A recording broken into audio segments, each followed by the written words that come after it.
The Galactic Council had classified humans as a minimal threat species upon first contact. Their fragile bodies, relatively short lifespans, and limited natural defenses seemed to confirm this assessment. The Lornarians, who headed the Council's classification committee, had smugly declared humans to be charming but ultimately harmless newcomers to the galactic stage. Captain James Walker of the United Earth Defense Force sat quietly in the corner of the diplomatic reception hall, nursing a glass of whatever passed for celebratory drink on this station. His dress uniform felt tight around the collar, and the artificial gravity was set slightly too high for human comfort. But orders were orders. Be present, be polite, be passive. The room buzzed with representatives from 17 species, all gathered to celebrate the official inclusion of humanity into the Galactic Trade Network. The Lornarians, with their iridescent scales and impossibly slim bodies, dominated the central conversation circle.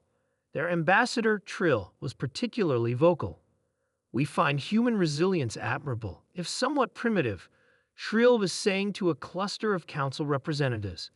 "They've managed to achieve spaceflight despite having evolved on such a harsh world."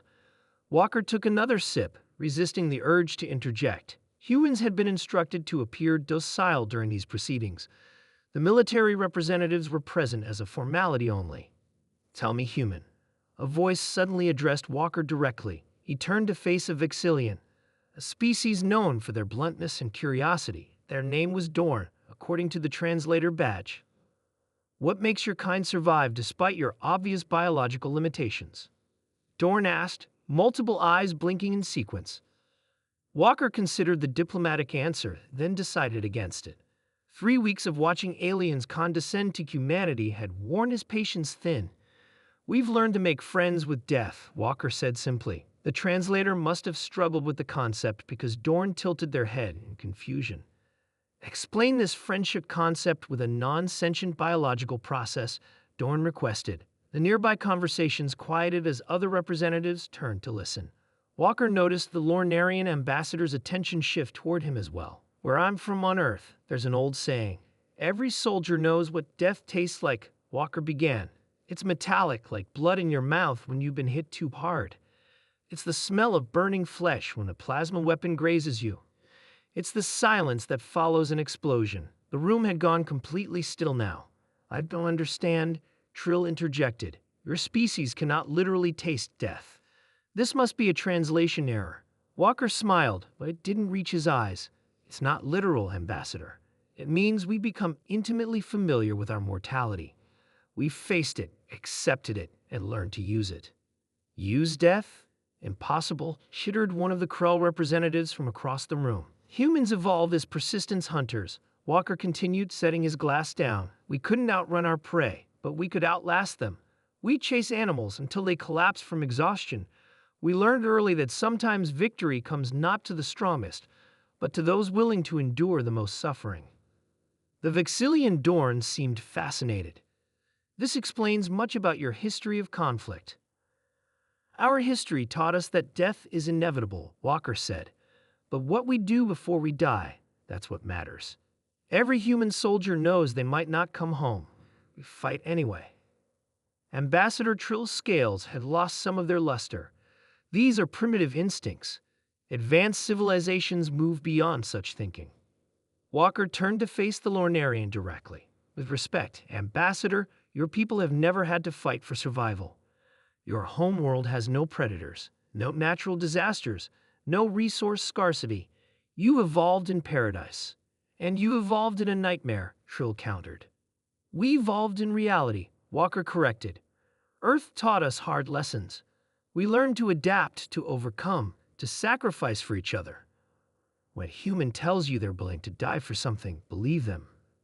The council representatives exchanged uncomfortable glances. "Are you threatening the council, Captain?" Ambassador Trill asked, voice sharp. Walker shook his head. "Not at all. I'm simply explaining why your classification of humans as harmless is flawed. We don't want war. We've seen enough of it. But if it comes, we won't shy away." "Because you've tasted death," Dorn concluded. "Because we understand its value," Walker said. "In human history, many died so others could live better lives. That willingness to sacrifice isn't a weakness, it's our greatest strength. The Lornarian scientist, who had authored the human classification report, approached cautiously. This perspective was not evident in our studies. You studied our biology, Walker said. You should have studied our literature, our music, our art. That's where you find what makes us who we are. A quiet murmur spread through the room as the various representatives processed this new information.